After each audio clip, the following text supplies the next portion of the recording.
بسم اللہ الرحمن الرحیم۔ ایک ناچنے والی عورت مکہ حج کرنے گئی تو کیا ہوا؟ دوستو، آج کے اس ویڈیو میں ہم آپ کو ایک طوائف کا ایسا سچا واقعہ بتانے والے ہیں جو حج کرنے کے لیے مکہ مدینہ پہنچ گئی، لیکن وہاں پر جانے کے بعد اس کے ساتھ جو کچھ بھی ہوا اسے سن کر آپ کے بھی رونگٹے کھڑے ہو جائیں گے اور آپ بھی کچھ سوچنے پر مجبور ہو جاؤ گے۔ اس لیے آج کا یہ ویڈیو آپ سبھی کے لیے بہت ہی خاص ہے۔ آپ اس کو بنا اسکپ کیے آخر تک لازمی سنیں اور مہربانی کر کے اس صدقہ جاریہ سمجھ کر اپنے دوستوں میں شیئر ضرور کر دیں۔ آج جو سچا واقعہ ہم آپ کو بتانے والے ہیں، یہ واقعہ ماہرہ نام کی ایک طوائف کا ہے جو پاکستان کے سندھ علاقے کی رہنے والی ہے۔ ماہرہ کی زندگی کے 17 سال ایک شریف گھرانے میں گزرے تھے، مگر 17 سال کے بعد میں اسے ایک سلیم نامی لڑکے سے محبت ہو گئی تھی جس نے اسے گھر سے نکال کر گھنگرو چھلکانے پر مجبور کر دیا تھا، جہاں سے واپسی کا کوئی راستہ اسے نہیں مل رہا تھا۔ سلیم نام کے لڑکے نے اسے محبت کے جال میں پھنسا کر کہیں کا نہیں چھوڑا تھا، نہ گھر کا، نہ دین کا اور نہ ہی دنیا کا۔ اب ماہرہ کبھی 500 تو کبھی 1000 روپے ہر روز کمانے لگی۔ ایسے کرتے کرتے ایک دن وہ کوٹھے کی سب سے زیادہ کمانے والی طوائف بن گئی۔ اب اسے باقی طوائفوں کا گرو بھی بنا دیا گیا تھا۔ اس گزرتی رات اسے جب روندا جاتا تو سلیم کی نفرت اس کے دل میں مزید گہری ہوتی جاتی اور وہ اپنے دل میں سوچتی کہ اس نے جو میرے ساتھ کیا ہے اس کی سزا میں اسے دے کر رہوں گی۔ اس طرح وہ ہر روز اپنے دل میں موجود نفرت کو گہرا کرتی جاتی۔ پھر ایک دن اسے اپنا بدلہ لینے کا موقع بھی مل گیا۔ اس نے اپنے ہاتھوں میں خنجر لیا اور سلیم کے جسم پر سینکڑوں وار کر دیے۔ ہر وار پر ماہرہ کو اپنا لوٹا جانا یاد آیا، اپنی ماں یاد آئی، اپنے باپ، بھائی اور بہن یاد آئے۔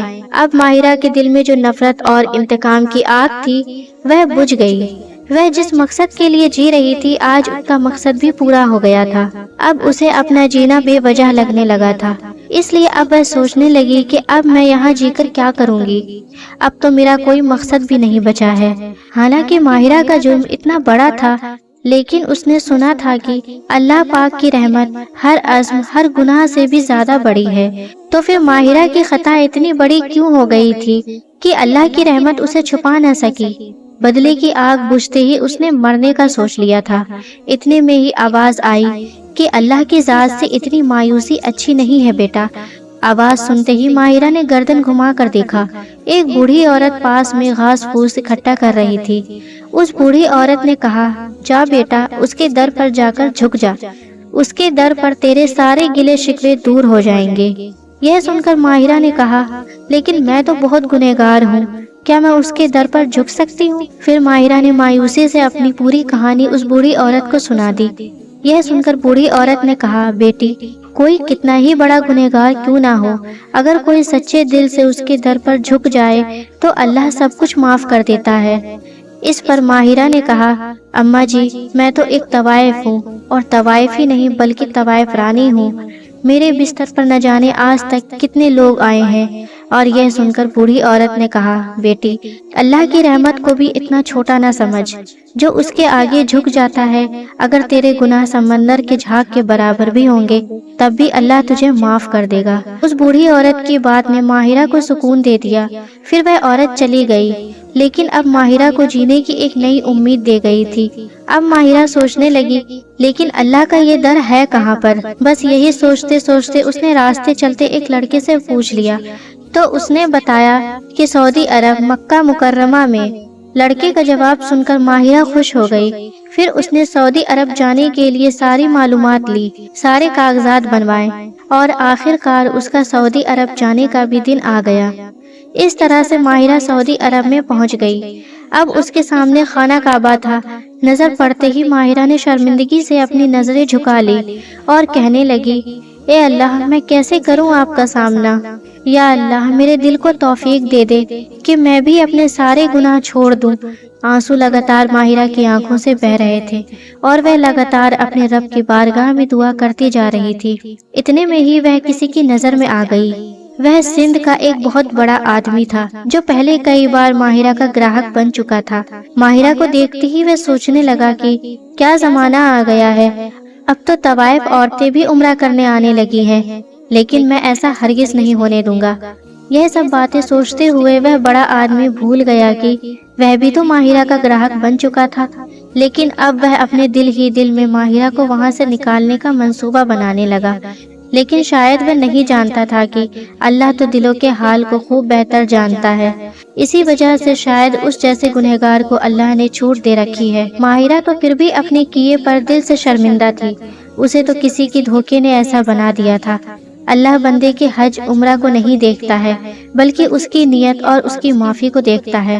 خیر، اگلے دن سیٹھ کو یعنی اس بڑے آدمی کو کچھ کام آ گیا، اس لیے وہ وہاں سے کچھ دنوں کے لیے جدہ چلا گیا، اور ادھر ماہرہ اب ہر روز خانہ کعبہ آتی اور وہاں پر جا کر گھنٹوں بیٹھتی، کبھی حرم شریف کو دیکھتی تو کبھی رو پڑتی تو کبھی واپس چلی جاتی۔ اسی طرح سے ماہرہ کے دن گزرتے چلے گئے۔ ماہرہ کو اب یہاں پر آئے ہوئے 13 سے 14 دن ہو گئے تھے، لیکن ابھی تک اس نے عمرہ نہیں کیا اور نہ ہی اس نے وہاں پر کوئی نماز پڑھی تھی۔ بس صرف حرم میں جانا، وہاں پر بیٹھے رہنا، کبھی رونے لگ جانا اور واپس چلے جانا، اس کا یہی معمول بنا ہوا تھا۔ اللہ اس کے دل میں آہستہ آہستہ ہدایت ڈال رہا تھا۔ پھر ایک دن اچانک ماہرہ کی زبان پر معافی کے الفاظ آ گئے۔ وہ کہنے لگی، یا اللہ، یا اللہ۔ اس نے ایک وقت وہاں پر بیٹھے ہوئے سینکڑوں بار اپنے اللہ کو پکارا تھا۔ ہر بار اسے یہی لگا کہ اللہ نے اس کی پکار کا جواب دیا ہے۔ اس کے دل میں سکون بھرنے لگا تھا، اس کی ہمت بڑھی اور لگا کہ اللہ کو منانے کا یہی وقت ہے۔ اس لیے اگلے دن اس نے خانہ کعبہ کی چادر کو تھام لیا اور کہنے لگی، یا اللہ، مجھے معاف کر دے، یا اللہ، تو مجھے اپنی رحمت کی پناہ میں لے لے۔ ماہرہ روتی ہوئی اللہ سے فریاد کر رہی تھی اور اس کے آنسو رب کی بارگاہ میں قبول ہو رہے تھے۔ وہ کہہ رہی تھی، یا اللہ، تمہارے سوائے میرا اور کوئی بھی آسرا نہیں ہے۔ میرے مالک، اگر تو نے بھی مجھے دھتکار دیا تو پھر میں کہاں جاؤں گی؟ ایک ایک آنسو اس کے دل میں موجود برسوں کا دکھ دور کر رہا تھا۔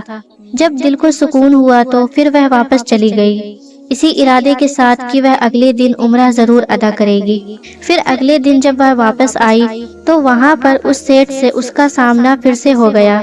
ماہرہ کو دیکھتے ہی وہ سیٹھ کہنے لگا، کیا زمانہ آ گیا ہے کہ اب تو وحشہ عورتیں بھی عمرہ کے لیے آنے لگی ہیں۔ تو اس بڑے آدمی اس سیٹھ نے دیکھتے ہی اپنی زبان کا خنجر چلانا شروع کر دیا۔ وہ آدمی کہنے لگا، یہ بات نامنظور ہے ہمارے لیے، میں تمہیں یہاں سے باہر نکلوا دوں گا۔ بہتر یہی ہوگا کہ اپنی عزت بچا اور یہاں سے چپ چاپ باہر نکل جاؤ، ورنہ یہاں کے لوگ تمہیں سنگسار کر دیں گے۔ سیٹھ نے اپنی زبان کا زہر اگلا تو ماہرہ دنگ رہ گئی۔ وہ سوچنے لگی، تم جیسے لوگ کبھی بھی کسی کو سدھرنے کا موقع نہیں دے سکتے ہیں۔ مجھے طوائف بھی تم جیسے مردوں نے ہی بنایا تھا۔ خدا کے لیے مجھے عمرہ کرنے دو، تاکہ کل قیامت کے دن جب مجھ سے اللہ پوچھے گا کہ مجھے راضی کرنے کے لیے تم نے کیا کیا تھا، تو اس وقت میرے پاس اس کا تھوڑا تو جواب ہو۔ میں تمہارے آگے ہاتھ جوڑتی ہوں، مجھے عمرہ کرنے دو۔ لیکن سیٹھ نہیں مانا اور کہنے لگا، میں یہاں پر لوگوں کو اکٹھا کر کے تمہاری حقیقت بتا دوں گا، پھر وہ لوگ تمہیں سنگسار کر کے ہی دم لیں گے۔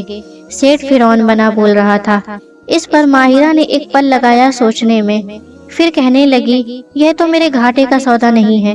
اگر میں اللہ کو راضی کرنے میں مر جاؤں تو اس سے بڑی خوش قسمتی میرے لیے اور کیا ہوگی۔ ٹھیک ہے، تمہیں لوگوں کو بتانا ہے تو بتا دو، پھر وہ مجھے مارتے ہیں تو مارنے دو، لیکن میں عمرہ کیے بغیر یہاں سے واپس نہیں جاؤں گی۔ کل قیامت کے دن میرے دامن میں کوئی تو نیکی ہونی چاہیے۔ ماہرہ کی یہ بات سن کر وہ سیٹھ آگ بگولا ہو گیا۔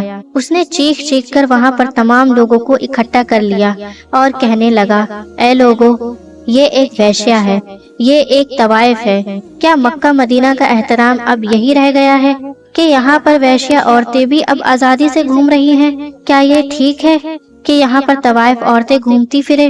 اے لوگو، یہ ٹھیک نہیں ہے، یہ حرم کو بھی گندا کر دیں گی۔ یہ سن کر لوگوں کو غصہ آ گیا اور انہوں نے اسی وقت ماہرہ کو دھکے دے کر وہاں سے باہر نکال دیا۔ ماہرہ گڑ گڑاتی رہی، اللہ کے واسطے مجھے عمرہ کر لینے دو یا پھر مجھے مار دو۔ ماہرہ روتے ہوئے ان سے فریاد کر رہی تھی، مگر وہاں پر کوئی بھی اس کی بات نہیں سن رہا تھا۔ ان لوگوں نے اسے حرم سے باہر نکال دیا۔ ماہرہ روتے جا رہی تھی اور فریاد کرتے جا رہی تھی، یا اللہ، میرے نامۂ اعمال میں ایک نیکی تو درج ہونے دے۔ بس وہ ایسے ہی روتے ہوئے دعا کرتے ہوئے زمین پر بیٹھ گئی اور اس کی آنکھ لگ گئی۔ اسی رات سب لوگوں نے ماہرہ کو جنت کے باغوں میں ٹہلتے ہوئے دیکھا اور ادھر سیٹھ کی زبان ٹیڑھی ہو گئی اور جن لوگوں نے ماہرہ کو دھکے دیے تھے ان کے ہاتھوں پر زخم بن گئے، ان میں جلن ہونے لگی۔ اگلے دن شور کی آواز پر ماہرہ کی آنکھیں کھلی تو اس نے دیکھا کہ سب لوگ اس کے آس پاس میں جمع ہیں۔ پھر وہ سب لوگ اسے عزت کے ساتھ حرم شریف کے اندر لے گئے، اسے عمرہ کروایا اور اس سے معافی بھی مانگی۔